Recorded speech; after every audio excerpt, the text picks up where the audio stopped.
ఈ మన గల్ఫ్ కార్మికులకు సంబంధించినటువంటి సమస్యల మీద గల్ఫ్ కార్మికులకు టీఆర్ఎస్ ప్రభుత్వం ఏం చెప్పింది, టీఆర్ఎస్ ఎన్నికల మేనిఫెస్టోలో ఏం పెట్టింది, తెలంగాణలో గల్ఫ్ కార్మికులకు సంబంధించినటువంటి పాలసీలు ఏమైపోయినాయి, ఎందుకు చేస్తలేదు ఈ రాష్ట్ర ప్రభుత్వం, ఎన్ఆర్ఐ పాలసీ ఏమైంది, డిమాండ్లు, ఇదే అంశం పైన Krishna Donikeni gulf welfare association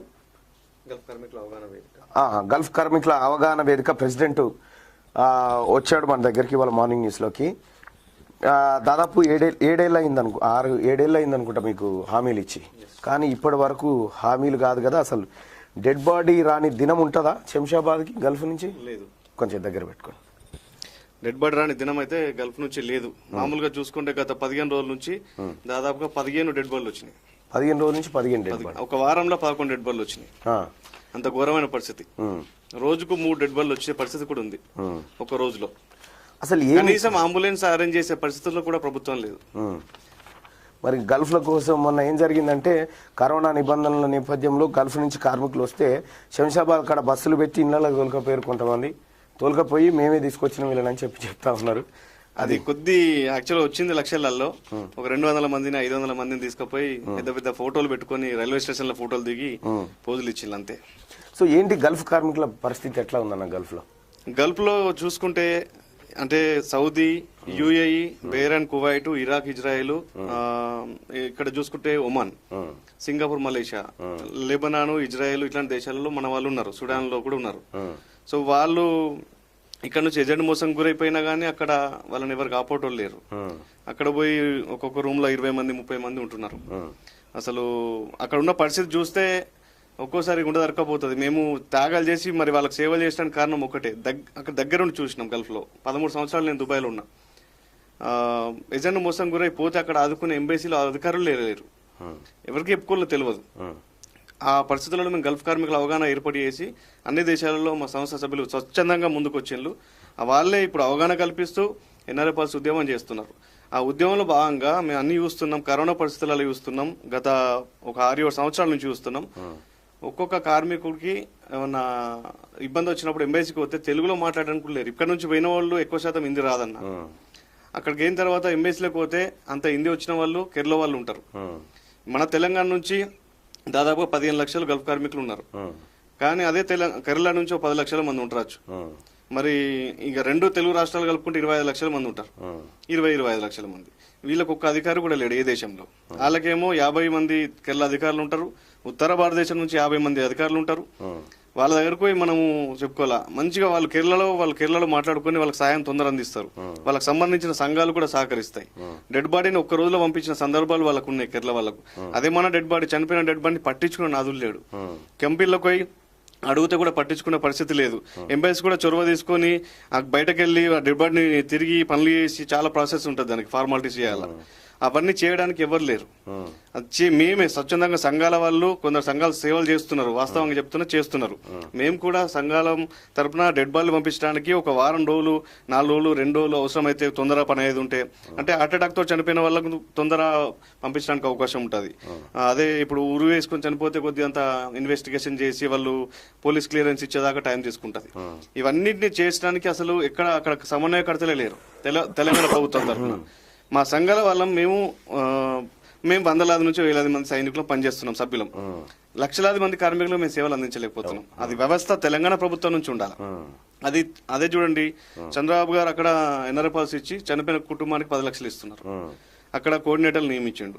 వాళ్ళ దగ్గరకు పోతే వాళ్ళు సమస్యల్ని స్వీకరించి వాళ్ళు సాల్వ్ చేస్తున్నారు, డెడ్ బాడీలు పంపిస్తున్నారు. అదేవిధంగా ఇక్కడ నుంచి విజయవాడ ఎయిర్పోర్ట్ నుంచి, హైదరాబాద్ ఎయిర్పోర్ట్ నుంచి అంబులెన్స్ అరేంజ్ చేస్తున్నారు. అరబ్ దేశాల నుంచి సంపద పంపించాల్సిన వాళ్ళు డెడ్ బాడీలు పంపించే స్థాయికి ఎందుకు దిగజారిపోయింది గల్ఫ్ కార్మికుల పరిస్థితి? ఏజెంట్ మోసాలేనా ప్రధానంగా? అంటే ఇంతకుముందు ఎట్లుందంటే ఒక స్టెబిలిటీ ఉండే జాబ్ పర్పస్ గానీ. ఇప్పుడు హైదరాబాద్కి ఎట్లయితే విజిట్ వచ్చి జాబ్ వినుకుంటున్నారో, దుబాయ్ కూడా చాలా మంది రోజుకు విజిట్ లో వస్తున్నారు. కామన్ అయిపోయింది. 15,000, 20,000 ఖర్చు పెట్టుకుంటే విజిట్ లో నువ్వు దుబాయ్ లో దిగిపోవచ్చు. సో ఆ విధంగా అక్కడికి వచ్చి చాలా మంది ఇబ్బంది పడుతున్నారు. జాబులు అక్కడ పరిస్థితి లేదు వాస్తవంగా. ఇక్కడ మళ్ళీ స్టాండర్డ్ కూడా లేదు, ఇంగ్లీష్ కూడా మంచిగా మాట్లాడలేకపోతున్నారు. అక్కడికి వచ్చిన తర్వాత ఇక్కడ నుంచేమో ఇక్కడ జాబ్ లేకపోయి అక్కడ లేకపోయి అక్కడ చేయలేక సతమతం అవుతున్నారు. జాబ్ దొరికినా అని 1000కో 1500కో ఆఫీస్ బాయ్ చేయాల్సిన పరిస్థితి. ఎంబీఏ చేసిన వాళ్ళు కూడా నాకు చాలా మంది షాపింగ్ మాల్ అక్కడిక్కడ బాత్రూమ్లకి వెళ్తే అన్న ఎంబీఏ చేసిన అని చెప్పి చాలా మంది చెప్పారు. డిగ్రీ బీఎస్సీ కంప్యూటర్స్ చేసినాను, ఆఫీస్ బాయ్ చేస్తున్నాం అంటే లేదన్నా ఏజెంట్ మోసం చేసిండు, ఇక్కడికి వచ్చినాక నీకు మంచిగా ఉంటుంది ఆఫీస్ బాయ్ కాకుండా ఏదన్నా మంచి పొజిషన్ లో పెడతాం అని చెప్పిండు. ఇది క్లీనింగ్ చేయమంటున్నారు, ఏం చేయమంటారు అన్న పొట్టకుట్టు కోసం ఇంటికి పోలేం, బాకీ ఇంటికాడ ఇల్లు లేదు జాగలేదు, కష్టపడి మా తండ్రి అదిపించిండు అమ్మేసిండు భూములు, ఏం చేయమంటావు చెప్పి ఏడ్చిండు బాత్రూమ్. అత్తుకున్నా నేను చాలా సార్లు. అలాగో 10 dirhams 20 dirhams ఇచ్చుకుంటూ మేమేం కాదు నువ్వు ఎదుగుతావు అని చెప్పి ప్రోత్సాహం ఇచ్చుకుంటూ వచ్చినాం. చాలా సార్లు అనుభవం ఎదురైంది నాకు. రైట్. మరి ఇప్పుడు గవర్నమెంట్ తెలంగాణ ప్రభుత్వం ఎన్ఆర్ఐ పాలసీ పేరుతోని మిమ్మల్ని ఒకసారి బోల్తా కొట్టించింది.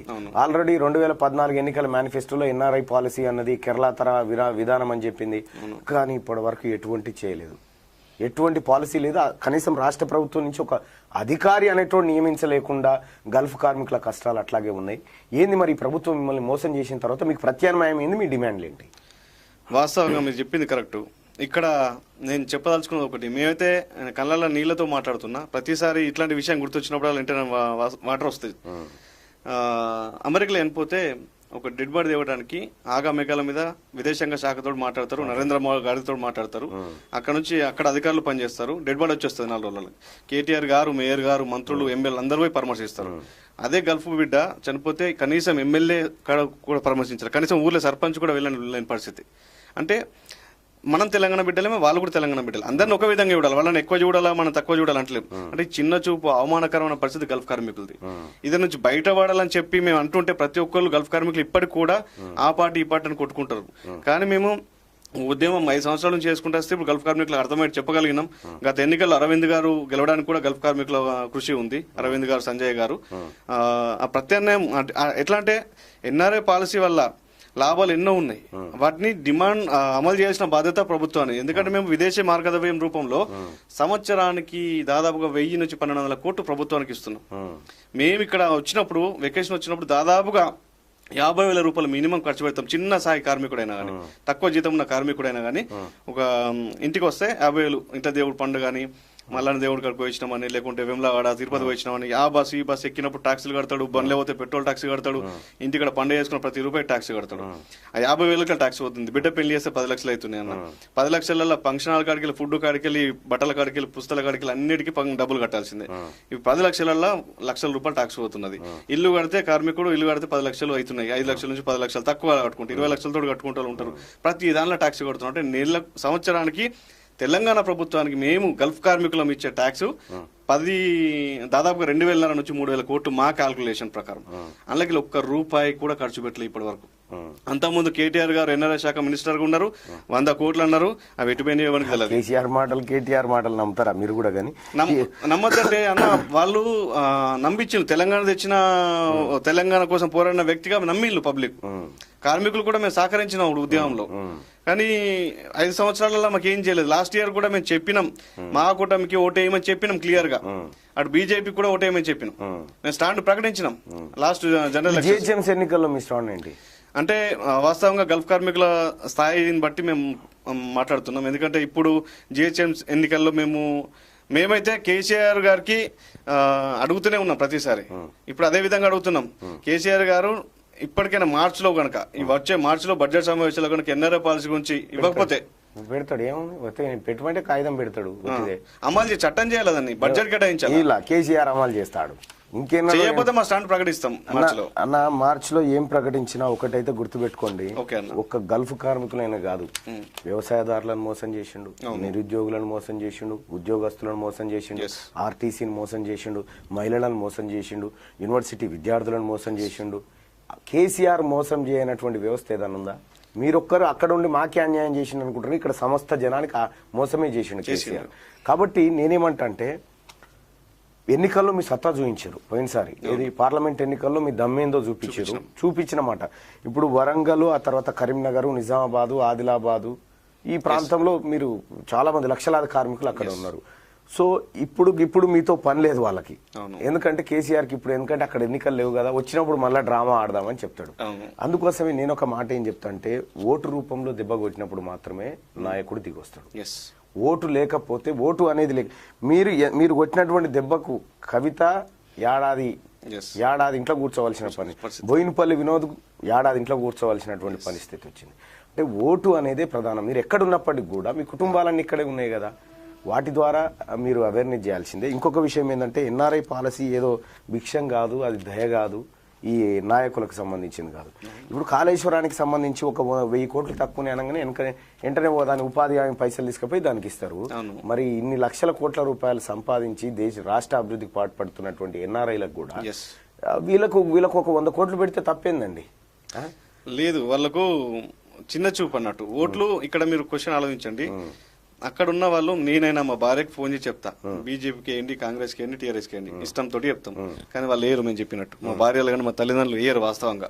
ఎందుకంటే లోకల్ ఉన్న సర్పంచ్ అవసరం పని మీద, కరెంట్ బిల్ అప్పుడు, ఇల్లు బిల్ అప్పుడు, రిజిస్ట్రేషన్ అప్పుడు ఏదైనా పని మీద పనిచేస్తాడు.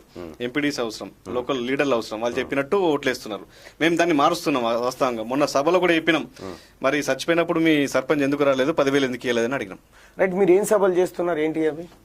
తెలంగాణ ఎన్ఆర్ఐ పాలసీ సాధనలో భాగంగా ప్రతి గ్రామంలో ఎన్ఆర్ఐ పాలసీ గురించి అవగాహన కల్పిస్తూ, ఎన్ఆర్ఐ పాలసీ అవకాశతను తెలియజేస్తూ, తెలంగాణ గల్ఫ్ కార్మికులకు ఎన్ఆర్ఐ పాలసీ వస్తే అక్కడ ఉన్న 15 లక్షల మందికి, ఇక్కడ ఉన్న 50 లక్షల కుటుంబ సభ్యులకు ఎన్ఆర్ఐ పాలసీ లాభం అవసరం అని చెప్తున్నాం. చనిపోయిన డెడ్ బాడీ తేవడానికి ఎవరు లేరు, అధికారులను నియమిస్తారు ప్రభుత్వం. చనిపోయిన కుటుంబానికి 10 లక్షలు డిమాండ్ చేస్తున్నాం మేము. ఆ 10 లక్షలు వస్తే ఆడపిల్ల చదువులకు కానీ పెళ్లిళ్ళ వరకు పనిచేస్తాయి, బాగిలు కట్టుకోవడానికి పనిచేస్తాయి, చిన్న ఇల్లు కట్టుకోవడానికి పనిచేస్తాయి ఇల్లు లేని వాళ్ళకు.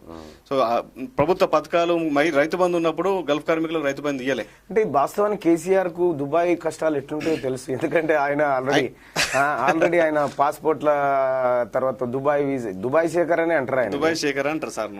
అయితే ఆయనకు తెలియదు ఏముంటది దుబాయ్ కష్టాలు ఎట్లుంటాయో తెలుసు. ఆయన చాలా మంది, నేను స్వయంగా దుబాయ్ లో 13 సంవత్సరాల నుంచి కలిసిన కొద్దిగా పెద్ద మనుషులు, 30 సంవత్సరాలు ఉన్న వాళ్ళు, 20 సంవత్సరాలు, 15 సంవత్సరాలు ఉన్న వాళ్ళు పెద్ద మనుషులను కలిసినాం. కలిస్తే వాళ్ళకు స్వయంగా కేసీఆర్ ఎట్లుంటారో తెలుసు, వాళ్ళకు తెలుసు. ఆయనను అంటే ఇప్పుడు సందర్భంగా చెప్పాలని లేదా కానీ చెప్పండి. అక్కడ ఒక దగ్గర పాస్పోర్ట్లు ఈ దందా చేసుకుంటే మోసం చేస్తే చెట్ల కట్టేసి కొట్టిన చెప్పిన విషయాలు కూడా తెలుసు మాకు. అవును, మాకు తెలుసు. అది ఏ ఊర్లో కట్టేసి, ఏ చెట్టుకు కట్టేసి అనేది కూడా తెలుసు. అంటే ఆయనకు తెలుసు, వాస్తవంగా అన్ని తెలుసు. మరి అంటే ఆయనకు అట్లా మోసం చేసుడు తెలుసు కాబట్టి మంచిగా చేస్తాడు అనిపిస్తుంది నాకైతే. అంటే ఒక కార్మికుల గురించి చిన్నగా ఒక మానవత్వంతో, అయ్యో బిడ్డలు కష్టాల్లో ఉన్నారు, ఆదుకుంటామని ఒక 100 కోట్లు మీరు అన్నట్టు పెట్టి ఒక సంక్షేమం పట్టించుకునే దిక్కు లేదు. కనీసం ఒక కుటుంబ సభ్యులు అనాథగా మారుతున్నారు. చనిపోతే 10,000 జీతం వచ్చేది, 10,000 పడతాయి అన్న నెలకు, 15,000 పడతాయి నెలకు భార్య అకౌంట్ల, జీతం రాగానే పంపిస్తారు. అవిటితోటే పూట గడాల, పిల్లల చదువులు, ఇంకా అన్ని వేసుకోవాలి, బాకీలు కట్టాలి, బాకీలు సతాయిస్తుంటారు. ఇవన్నీ గడాల ఆగిపోతే ఇంటి పరిస్థితి చెప్పండి నన్ను ఒకసారి. అదే పరిస్థితి ఉంది. ఇప్పుడు మీరు గల్ఫ్ లో ఉన్నటువంటి కార్మికులకు ఏం చెప్పాలనుకుంటున్నారు అన్న? మీరు క్యూనిస్ తరఫున తీన్మార్ మల్లన్ అంటే తెలంగాణ కాదు, తెలుగు ప్రజలందరికీ చాలా గల్ఫ్ కార్మికులు అయితే మీ లైవ్లు కానీ అన్ని చూస్తూనే ఉంటారు. అది మేము కూడా చాలా ఎంజాయ్ చేస్తాం. ఎందుకంటే కొద్దిగా సమయం దొరుకుతుంది అక్కడ. ఇక్కడ మేము పెళ్లిళ్ళని సావులని తిరుగుతాం, కానీ ఆడ డ్యూటీకి వచ్చిన రూమ్ నుండి యూట్యూబ్ చూసుకుంటా, ఫేస్బుక్ చూసుకుంటే ఎడతారు. టైం ఉంటుంది కాబట్టి మీ వ్యూస్ ఎక్కువ గల్ఫ్ కార్మికులు అన్న, వాస్తవంగా చెప్తున్నా. అక్కడ మీరంటే ఇష్టపడే వాళ్ళు 90% మంది ఉంటారు, ఒక టీఆర్ఎస్ పార్టీ కానీ కొద్దిగా మీ నెగిటివిటీ ఉన్న వ్యక్తులు తప్ప. 10% మంది కూడా మన వాళ్ళే వాస్తవంగా. కొద్దిగా అంటే అటు పార్టీతో సంబంధం లేదు, ప్రజలతో సంబంధం. అంటే మనం పోరాడుతున్నది ఉన్న ప్రభుత్వం మీద. ఈ రోజు బీజేపీ మంచి చేయకపోయినా మీరు బీజేపీ అంటుండే కదా, ఏ పార్టీనైనా అంట. ఇప్పుడు కిరణ్ కుమార్ రెడ్డి ముఖ్యమంత్రి ఉన్నప్పుడు అనలేదా అన్నారు, రోజే ముఖ్యమంత్రి ఉన్నప్పుడు అనలేదా, చంద్రబాబు ఉన్నప్పుడు అనలేదా అన్నారు. నా పాత్ర ఎప్పుడు ప్రతిపక్షమే, నా పాత్రలో నేను. ఎస్, వాస్తవంగా నా గల్ఫ్ కార్మికులకు మీ సహకారం కావాలా, మీ వాయిస్ మంచిది. తెలంగాణ బిడ్డలకు ఎన్ఆర్ఐ పాలసీ మీకు డిమాండ్లు 10 డిమాండ్లు ఇచ్చినామన్నా మేము సంస్థ తరఫున. ఈ 10 డిమాండ్లలో కొన్ని నెరవేరినా కానీ, మేము కోరుతున్నది అది, కొన్ని నెరవేరినా కానీ ఖచ్చితంగా ఎన్ఆర్ఐ పాలసీ వల్ల తెలంగాణ ప్రజలకు లాభం. తెలంగాణ ప్రజలకు, గల్ఫ్ కార్మికులకు, గల్ఫ్ కార్మిక కుటుంబ సభ్యులకు మన మల్లన్న ముందట నేను తెలియజేసుకునేది ఏమనగా, ఇప్పుడు తెలంగాణ ప్రభుత్వం మార్చిలో బడ్జెట్ సమావేశాలు పెట్టబోతుంది. మార్చిలో బడ్జెట్ పెట్టకపోతే మళ్ళా సంవత్సరం అయ్యా ఇదే దూరా నడుపుకుంటే ఇరుడే. ఇట్లాంటి దాని నుంచి మనం బయటపడాలా. దీని నుంచి మనం బయటపడ్డప్పుడే గ్రేట్. ఎందుకంటే ఈసారి బడ్జెట్లో పెట్టకపోతే గత సంవత్సరం లాగా కొన్ని వందల నుంచి వేల డెడ్ బాడీలు వచ్చినాయి కదా, మళ్ళీ వచ్చే సంవత్సరం కూడా ఇంకా పెరుగుతుంది డెడ్ బాడీల శాతం. ఎందుకంటే అక్కడ ఆత్మహత్యల శాతం పెరిగింది, హార్ట్ అటాక్ల శాతం పెరిగింది. గల్ఫన్న జాగ్రత్త గుర్తుంచుకో, పోరాటానికి కోసం ముందుకురా. తెలంగాణ ఎన్ఆర్ఎఫ్ఎల్ సాధన కోసం ఎన్ఆర్ఎఫ్ఎల్ జెండాలు ఆవిష్కరణ చేస్తున్నాం, అవగాహన కల్పిస్తున్నాం. గల్ఫ్ గ్రామ వ్యాప్తంగా గ్రామం నుంచి మండల లెవెల్, మండల లెవెల్ నుంచి జిల్లా లెవెల్, జిల్లా లెవెల్ నుంచి రాష్ట్ర లెవెల్ వెళ్తున్నాం. మేము జనవరి 3వ తారీఖు నుంచి పాదయాత్రకు స్వీకారం చుట్టినాం. నిన్ననే మన డీజీపీ గారికి కూడా వినతి పత్రం ఇచ్చినాం పర్మిషన్ కోసం. ఇప్పటి వరకు ఎట్లాంటి అప్డేట్ లేదు. కానీ మాకు ఎన్ఆర్ఎఫ్ఎల్ సాధనలో భాగంగా ఖచ్చితంగా తెలంగాణ ప్రభుత్వం మార్చిలో బడ్జెట్ సమావేశంలో బడ్జెట్ పెట్టి తెలంగాణ గల్ఫ్ కార్మికులకు గల్ఫ్ కార్పొరేషన్, ఎన్ఆర్ఐ కార్పొరేషన్ ద్వారా ఎన్ఆర్ఐ భవన్ ఏర్పాటు చేసి ఎన్ఆర్ఐ పాలసీని అసెంబ్లీలో చట్టం చేసి చట్టబద్ధత కల్పించి అమలు చేయాల్సిన బాధ్యత ప్రభుత్వం ఉన్నది. లేకుంటే వచ్చే మార్చి నుంచి మేము ఖచ్చితంగా ప్రభుత్వానికి అపోజిట్గానే వెళ్తాం. వేరే పార్టీకా లేకుంటే మేమా ముందు ప్రత్యక్ష కార్యాచరణ ప్రకటించే అవకాశం ఉందన్న. రైట్, తప్పకుండా మీ పాదయాత్రలో ఒకరోజు నేను ఖచ్చితంగా పాల్గొంటా. మేము వస్తాం తప్పకుండా. గల్ఫ్ కార్మికులకు సంబంధించి న్యాయం జరగాలని మేము మొదటి నుంచి చెప్తున్నాం. ఈసారి కూడా ఖచ్చితంగా మీకు అండగా ఉంటాం. అన్న ఒక్కసారి డిమాండ్స్ చిన్న బ్రీఫ్ చేస్తారా మీరు? ఒక నిమిషం ఇక్కడ డిమాండ్స్, మీరు చెప్పినటువంటి డిమాండ్స్ గల్ఫ్ దేశాలు మరియు అన్ని దేశాల్లో ఉన్న తెలంగాణ ప్రవాసీల సంక్షేమం కోసం తెలంగాణ రాష్ట్ర బడ్జెట్లో ప్రతి సంవత్సరం 500 కోట్లు కేటాయించి ఎన్ఆర్ఐ భవన్, ఎన్ఆర్ఐ కార్పొరేషన్ ఏర్పాటు చేసి అసెంబ్లీలో చట్టం చేయాలని చెప్తా ఉన్నారు. తెలంగాణ కార్మికులు ఉన్న అన్ని దేశాల్లో వారికి సహాయకంగా ఉండడం కోసం తెలంగాణ ప్రభుత్వం తరఫున సమన్వయకర్తలను నియమించాలి. ఒకటి, సహాయక ఫోన్ నెంబర్లు ప్రతి తెలంగాణ కార్మికుని తెలిసేలా, వారిచే సమస్యలు పరిష్కరించేలా మానిటరింగ్ సెల్ వ్యవస్థ ఏర్పాటు చేయాలి. సమన్వయకర్తల వ్యవస్థ ద్వారానే కార్మికుల పార్థివ దేహాలను సత్వరమే స్వస్థలాలకు పంపాలి. హైదరాబాద్ ఎయిర్పోర్ట్ నుండి స్వస్థలాలకు పంపడానికి ప్రభుత్వం తరఫున అంబులెన్సులు ఏర్పాటు చేయాలి. విదేశాల్లో చనిపోయిన వారి పార్థివ దేహాలను పంపడానికి, తెలంగాణలోని వారి స్వస్థలాలకు చేర్చడానికి మరియు అంత్యక్రియలు పూర్తయ్యే వరకు అవసరమైన ఆర్థిక సాయాన్ని ప్రభుత్వం భరించాలి. ఎన్ఆర్ఐ పాలసీ అందించాలి. తెలంగాణ ఏర్పడ్డ నాటి నుండి వివిధ కారణాల చేత మరణించిన వారి కుటుంబాలకు 10 లక్షల మృతదాన సహాయం అందించాలి. మంచిది, ప్రభుత్వం తీసుకోవాలి. మృతుని కుటుంబంలో అర్హులైన వారికి ప్రతి నెల పెన్షన్ అందివ్వాలి. అది బాధ్యత ఖచ్చితంగా. కాకపోతే ఏంటంటే ఎన్ఆర్ఐ కార్మికులకు సంబంధించి ఇంకొక అంశాన్ని కూడా తేవచ్చు. ఎన్ఆర్ఐ అంటేనే యమున్ దగ్గర పోతున్నట్టు లెక్క. గల్ఫ్ కార్మికుడు అంటేనే యమధర్మరాజు కిటికీ దగ్గర పోయి తొంగి చూసినట్టు ఉంటుంది. కాబట్టి ఈ గల్ఫ్కి వెళ్ళేటువంటి ప్రతి కార్మికుని మీద ఈ రాష్ట్ర ప్రభుత్వం ఇన్సూరెన్స్ చేయాలి. ఇన్సూరెన్స్ చేయాలి. వాళ్ళకు వెళ్లే ముందే ఇన్సూరెన్స్ చేయాలి. సో ఈ బ్రోకర్లు, నకిలీ ఏజెంట్ల గాల పరిస్థితి, ఇవన్నీ అవే పాయింట్లు కదా. సో ఖచ్చితంగా ఈ పాయింట్లని అక్కడ జైలుల బడ్డల పరిస్థితి ఘోరం. ఇంకా తెలంగాణ నుంచి ఏదో టాబ్లెట్లు అన్నా మీరు నాకు ఇచ్చిండ్రు అనుకో, మీకు ఎవరో ఇచ్చిండ్రు, కృష్ణ తీసుకోపోండి అని చెప్పేసి మీరు ఇస్తారు ప్రేమతోటి. సరే మళ్ళా నన్ను ఇచ్చింది కదా మనోడు అని చెప్పి నేను తీసుకోబోతున్నా. కానీ ఇక్కడ ఉన్న టాబ్లెట్లు అక్కడ కొన్ని నిషేధించబడ్డాయి. అక్కడ చట్టాలకు లోబడి మనం ఉండాల్సి ఉంటది. ఎయిర్పోర్ట్ లో పట్టుకున్నారు అనుకో జైలు భరిస్తున్నారు. అంతే 17 సంవత్సరాలు, 18 సంవత్సరాలు, 7 సంవత్సరాలు, 10 సంవత్సరాలు జైలు శిక్ష అనుభవిస్తున్నారు. డ్రగ్స్ తీసుకుపోయి వాళ్ళకి కనీసం చిన్నగా న్యాయ సాయం అందిస్తే, ఒక లాయర్ ద్వారా కొంత ఆర్థిక సాయం అందించి చూపిస్తే వాళ్ళని బయటకు తీసుకురావచ్చు. ఇక్కడ పంపించిన వ్యక్తి మీద ఒక చిన్న కేసు పెట్టేసి ఇక్కడ భారత ప్రభుత్వంతో అటెస్టేషన్ చేయించి పంపిస్తే దానికి ఒక నిబంధనలు ఉన్నాయి, మా ఎంఓఏలు ఉంటాయి దేశాల మధ్య, దాన్ని మనం చేయొచ్చు. కానీ ప్రభుత్వం పట్టించుకోవట్లేదు అన్న. రైట్ అన్న, తప్పకుండా అన్న. ఈ అంశాలు నేను మరోసారి ప్రస్తావిస్తా. థ్యాంక్ యూ సో మచ్ మా డిస్కషన్. థ్యాంక్ యూ మళ్ళీ మీకు ప్రత్యేక ధన్యవాదాలు. ఈ రోజు సందర్భంగా ఎన్ఆర్ఐ మిత్రులారా, మేము ఖచ్చితంగా మీకు క్యూ న్యూస్ అండగా ఉంటది. ఈ క్యూ న్యూస్ మీది, ఇది ప్రజలది, దీనికి ఓనర్ లేరు, ఈ ప్రజలే దీనికి బాసులు. ప్రతి సమస్యను ఇక్కడ ప్రస్తావిస్తాం. ఖచ్చితంగా ఎన్ఆర్ఐల కోసం, ఎన్ఆర్ఐ పాలసీ కోసం జరుగుతున్నటువంటి ఏదైతే పాదయాత్ర ఉందో ఆ పాదయాత్రలో ఖచ్చితంగా క్యూ న్యూస్ బృందం కూడా పాల్గొంటుంది. తీన్మార్ మల్లన్న టీం 100% సపోర్ట్ చేస్తాం. Thank you so much. So ఇది మిత్రులారా కృష్ణకు సంబంధించినటువంటి అన్న, మీరు కూర్చోండి.